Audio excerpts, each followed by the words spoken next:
கிறிஸ்துவுக்குள் அன்பானவர்களே, ஆண்டவராக இயேசு கிறிஸ்துவின் நாமத்தினாலே உங்கள் யாவரையும் நான் அன்போடு கூட வாழ்த்துகிறேன். இந்த ஒரு புதிய நாளிலே, ஒரு புதிய ஆரம்பத்திலே சந்திக்க செய்த தேவனாகிய கர்த்தரை நான் அதிகமாக ஸ்தோத்திரிக்கிறேன். இந்த நாளிலும் கர்த்தர் நம்மோடு கூட பேசும்படியாக நாம் தெரிந்து கொள்ளப்பட்ட வசனம் ஏசாயா தீர்க்கதரிசியின் புஸ்தகம் 43வது அதிகாரம் 19வது வசனம். இதோ நான் புதிய காரியத்தை செய்கிறேன், இப்பொழுதே அது தோன்றும், நீங்கள் அதை அறியீர்களா? நான் வனாந்திரத்திலே வழியையும் அவாந்திர வழியிலே ஆறுகளையும் உண்டாக்குவேன் என்று ஆண்டவர் இந்த நாளிலே வாக்கு கொடுக்கிறதை நாம் பார்க்கிறோம். நாம் ஆராதிக்கிற தேவனை பார்த்தவர்களும் அநேக நேரங்களில் நம்ம பார்க்கும்போது அநேக புதிய புதிய காரியங்களை நம்முடைய வாழ்க்கையிலே செய்கிறவராக இருக்கிறார். வெளிப்படுத்தின விசேஷத்திலே நாம் வாசிக்கும் போது ஒரு வசனம் சொல்லுகிற, இதோ நான் சகலத்தையும் புதிதாக்குகிறேன் ஆண்டவர் சொல்லுகிறார். இப்போ அந்த வசனத்திலே பார்க்கும்போது நான் புதிய காரியத்தை செய்கிறேன் என்று சொல்லப்படுகிறது. இன்னொரு அதிகாரத்தில் நாம் பார்க்கும்போது, ஒருவன் கிறிஸ்துவுக்குள் இருந்தால் அவன் புது சிருஷ்டியாக இருக்கிறான், பழையவைகள் எல்லாம் ஒளிந்து போயின என்று சொல்லி நாம் பார்க்கிறோம். அப்போ ஒவ்வொரு காரியமாக நாம் பார்க்கிற பொழுது நாம் ஆராதிக்கிற தேவன் எல்லாவற்றையும் புதிய காரியங்களாக செய்கிற ஒரு தேவனை நாம் ஆராதித்து கொண்டிருக்கிறோம். அதே போல அந்த புதிய காரியம் எப்படி நம்முடைய வாழ்க்கையில் இருக்கும் என்று சொல்லி இந்த இடத்துல சொல்லப்பட்டிருக்கிறது. நான் வனாந்திரத்திலே வழியையும் அவாந்திர வழியிலே ஆறுகளையும் உண்டாக்குவேன் என்று ஆண்டவர் வாக்கு கொடுக்கிறார். கொஞ்சம் யோசிச்சு பாருங்க, வனாந்திரமான சூழ்நிலையிலே ஒரு வழியை உண்டாக்குகிற ஒரு அற்புதத்தை நாம் ஆராதிக்கிற தேவனால் மாத்திரமே செய்ய முடியும்.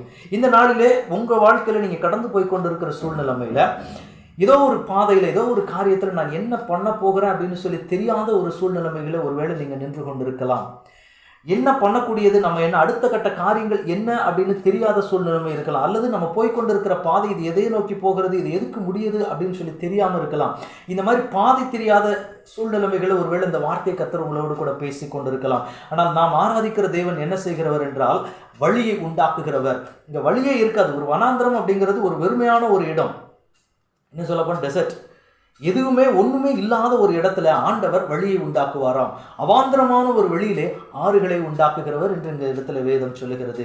எனக்கருமையான தேவனுடைய பிள்ளைகளை, நீங்கள் கடந்து போய் கொண்டிருக்கிற பாதையிலே ஒருவேளை நான் என்ன செய்வது, நான் எப்படிப்பட்ட பாதையில கடந்து போக போகிறேன், நான் போய்கொண்டிருக்கிற வாழ்க்கையோ குடும்பத்தின் சூழ்நிலைகளோ என்னவாக போகுதோ அப்படின்னு சொல்லி நீங்கள் ஒருவேளை யோசித்துக் கொண்டிருப்பீர்களானால், இந்த நாளிலே கர்த்தர் உங்களோடு கூட பேசுகிற ஒரு காரியம், ஆண்டவர் சொல்லுகிறார், உங்களுக்கு வழியை உண்டு பண்ணுகிற ஒரு புதிய காரியத்தை கர்த்தர் இந்த புதிய நாளிலே உங்களுக்கு செய்வேன் என்று ஆண்டவர் வாக்கு கொடுக்கிறார். நீங்க எதை குறித்து கலங்கி கொண்டு இருக்கிறீங்களோ, இது என்ன ஆகுமோ, இது எப்படிப்பட்ட சூழ்நிலையா இருக்குமோ என்று சொல்லி தெரியாத ஒரு நிலைமையில நீங்கள் நின்று கொண்டு இருக்கிறீர்களானால், ஆண்டவர் இந்த நாளிலே உங்களை சொல்லி, இந்த வார்த்தையை சொல்லி ஆண்டவர் உங்களை தேற்ற வைக்கிறார். இதோ நான் புதிய காரியத்தை செய்கிறேன். இதுவரைக்கும் உங்க வாழ்க்கையில் இப்படிப்பட்ட ஒரு அற்புதத்தை நீங்க பார்த்திருக்கவே மாட்டீங்க. இப்படிப்பட்ட ஒரு அதிசயத்தை உங்க வாழ்க்கையில் நீங்கள் கண்டிருக்கவே முடியாது.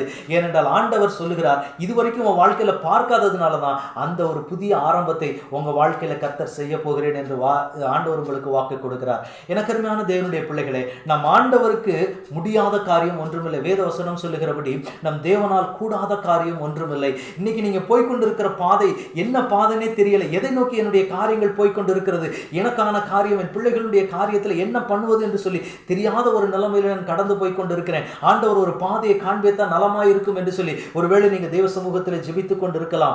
ஆண்டவர் இந்த நாளிலே உங்களுக்கு வாக்கு கொடுக்கிறார். வழியை உண்டாக்குகிற ஒரு புதிய ஆரம்பத்தை கர்த்தர் உங்கள் வாழ்க்கையில கொடுத்து உங்களை மகிழ பண்ண போகிறார். இப்பொழுது வரைக்கும் நீங்கள் போய்கொண்டிருக்கிற பாதை கண்ணீர் நிறைந்த பாதையாக இருக்கலாம். ஒருவேளை கடினத்தின் மத்தியிலே கடந்து போய்கொண்டிருக்கலாம். அவமானம், நிந்தைகள் மத்தியிலே நீங்கள் கடந்து போய்கொண்டிருக்கலாம். ஆனால் ஆண்டவர் உங்களுக்கு வாக்கு கொடுக்கிறார். இந்த புதிய நாளிலே ஆண்டவர் உங்க வாழ்க்கையில ஒரு புதிய அற்புதத்தை செய்து உங்களை மகிழ பண்ணுகிற ஒரு நல்ல ஆண்டவர் இந்த கால வேளையிலே உங்கள் மத்தியிலே அசைவாடி கொண்டிருக்கிறார். கர்த்தர் இந்த நாளிலே நமக்கு சொல்லுகிற காரியம், அவர் வாக்கு பண்ணின தேவன் உண்மை உள்ளவர். அவர் வாக்கு தத்தம் சொல்லியும் செய்யாதிருப்பாரோ, அவர் வசனித்தும் நிறைவேற்றாதிருப்பாரோ. இன்றைக்கு ஆண்டவர் உங்களுக்கு வாக்கு கொடுக்கிறார். நீங்க எப்படிப்பட்ட சூழ்நிலையில் இருந்து இந்த வார்த்தையை கேட்டுக்கொண்டிருந்தாலும் சரி, ஆண்டவர் சொல்லுகிறார், உங்களுக்கு ஒரு வழி உண்டாகிற ஒரு அற்புதம், ஒரு வாசலை கர்த்தர் உங்களுக்கு திறந்து கொடுத்து உங்களை மகிழ பண்ண போகிறார். நாம் யாவரும் செபிக்க போகிறோம். ஆண்டவரே, உடைய கரத்தில் ஒப்பு கொடுக்கிறான்ப்பா.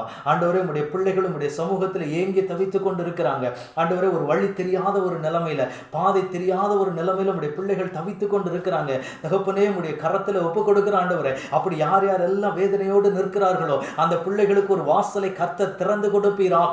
ஒரு புதிய நன்மைகளை உடைய பிள்ளைகள் காணும்படியான ஒரு நன்மைகளின் வாசல் திறக்கப்படுவதாக. அப்படிப்பட்ட ஒரு புதிய அற்புதத்தை உம்முடைய பிள்ளைகள் உம்முடைய வாழ்க்கையில காண்டு ஆண்டவரே உம்முடைய நாமத்தை இன்னுமாய் மகிமைப்படுத்த, இன்னுமாய் உம்மை துதிக்க, உம்மை ஆராதிக்க என் தேவனாகிய கர்த்தர் உம்முடைய பிள்ளைகளுக்கு வழிவாசல்களை திறந்து கொடுப்பீராக. இன்னும் அநேகமான புதிய ஆரம்பங்களை உம்முடைய பிள்ளைகளுடைய வாழ்க்கையில காண கர்த்தர் கிருபை செய்வீராக. தடைகள் எல்லாம் மாறட்டாண்டவரே, பாதை தெரியாதிருக்கிற அந்த அடைக்கப்பட்ட சூழ்நிலைகள் எல்லாம் விலகுவதாக. கண்களை அடைத்திருக்கிற கிரியைகள், வழி தெரியாதபடிக்கு கண்களை அடைத்திருக்கிற கிரியைகள் எல்லாம் இயேசுவின் நாமத்தினால விலகுவதாக.